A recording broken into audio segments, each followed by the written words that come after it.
viewers, young lords, I am going to talk about the 17th century English prose in this lecture.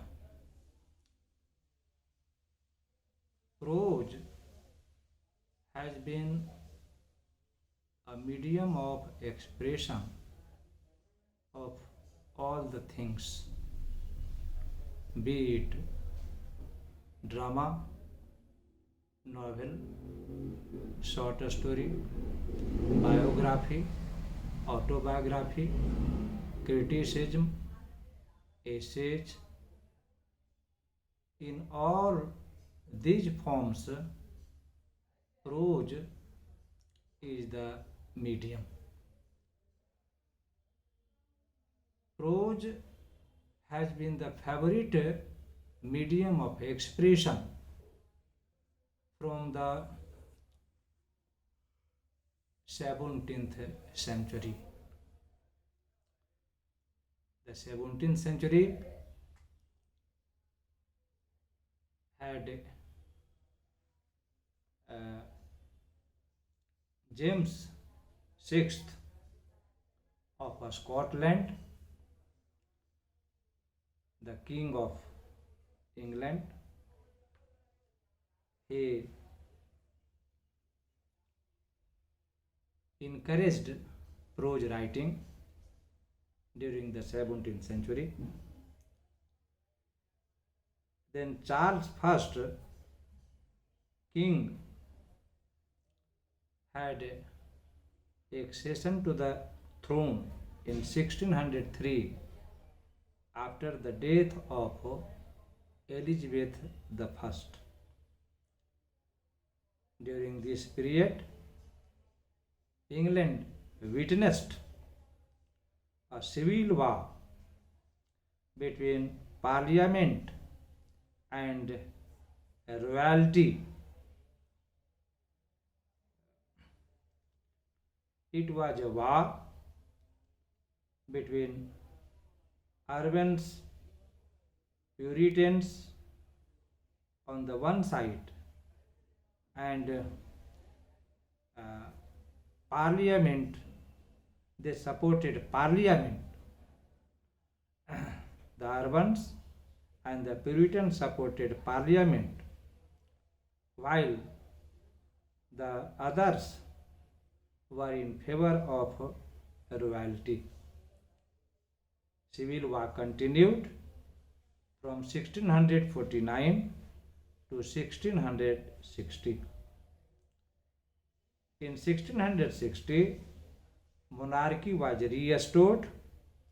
Charles II came from France, who was in exile, and he became the King of England again in 1660. Thus, monarchy was restored. Charles II was very sensuous. Wits were dominant in his courts. Restoration comedy was written during that period. The Puritans and the men of the court laughed at the lack of artists of rural people, village people, people of the countryside. This was the historical background of the 17th century. During this period, Francis Bacon was the great prose writer. Francis Bacon was born on 2nd January 1561 in England. Francis Bacon studied at Cambridge University, London, England. He went to France He lived there for some time, but sudden death of his father forced him to return to England. Francis Bacon studied science, essays, and many other subjects. He was a great scholar. He studied Latin, Greek, and French.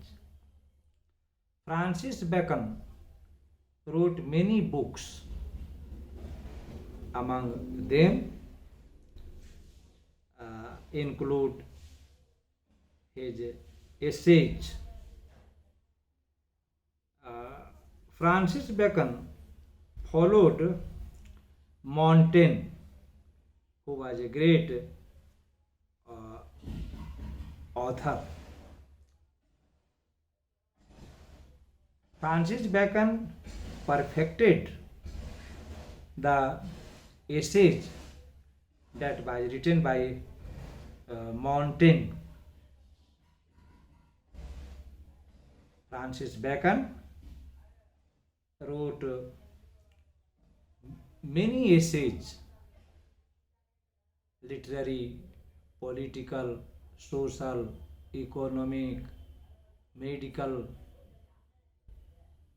about science, arts. There is a vast area of subjects of his writing. Here I would like to illustrate some of his important essays. One of his most popular essays is Of Studies. In this essay, Francis Bacon states the purposes of studies. He says, studies serve for delight, for ornament, and for ability. According to Francis Bacon, there are three purposes, three aims of studies. They are to have pleasure, to have delight from studies.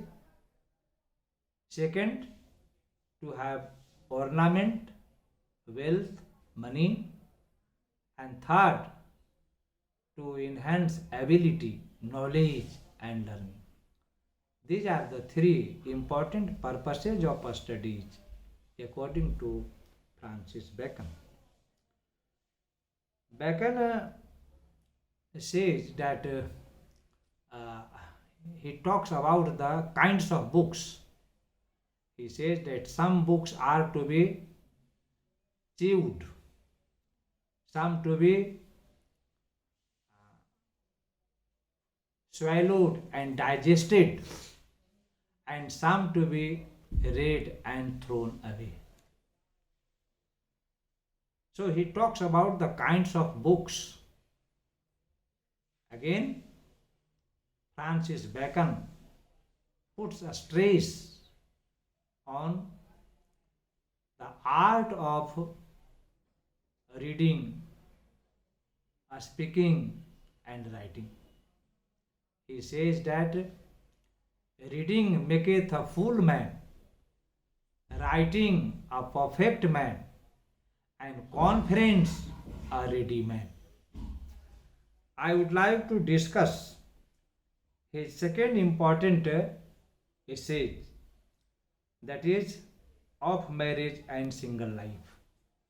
This essay deals with the importance of marriage and importance of single life. Francis Bacon says that the unmarried men achieve a lot in their life. All the great things have been achieved by those who remained unmarried in their life, who remained bachelors in their life. But Francis Bacon warns that Unmarried men cannot be a good citizens, cannot be cannot be good citizens, cannot be good people. On the other hand, Francis Bacon says that married men are good citizens. They are obedient, they are under discipline, they obey the customs, habits, and manners of society most.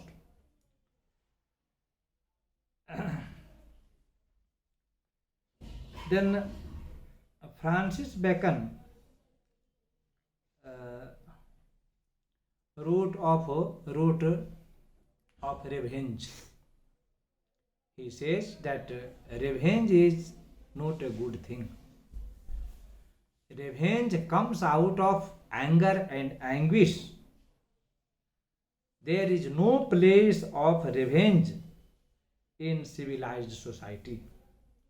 Only uncivilized people are revengeful. But yes, he agrees that when there is excess offense, when there is excess of anything, and there is no punishment for it, then revenge is justified. So, of revenge is also a very interesting essay of Francis Bacon. Now, let me talk about the style of Francis Bacon. Francis Bacon uh, takes references from history. There is abundance of historical references in his essays. He has a judicious use of metaphors, wits, and keen observations in his writing. The sentences of his essays are very short, but they are very meaningful, pregnant with meaning. His sentences remind us of the couplet of सतसैया. सतसैया के दोहरे अरुणावत के तीर देखत अति छोटो लगे घाव करे गंभीर. Means the sentences are very short of Francis Bacon, but they are full of meaning. They are poignant with meaning. They are pregnant with meaning. Francis Bacon has a Latinization, classical references in his prose. The second great prose writer is Sir Thomas Browne. Sir Thomas Browne was born on 19th October 1605. Browne studied medicine at Oxford University. Later, he became a physician of the Oxford University. He was knighted in 1671. He wrote Religio Medici in 1643. 1643. He wrote Pseudodoxia Epidemica, which published in 1646.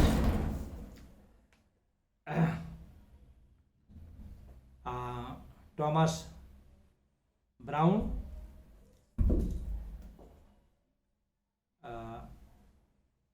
talks about superstitions, death, and other things, funeral customs, and many other things in his essays.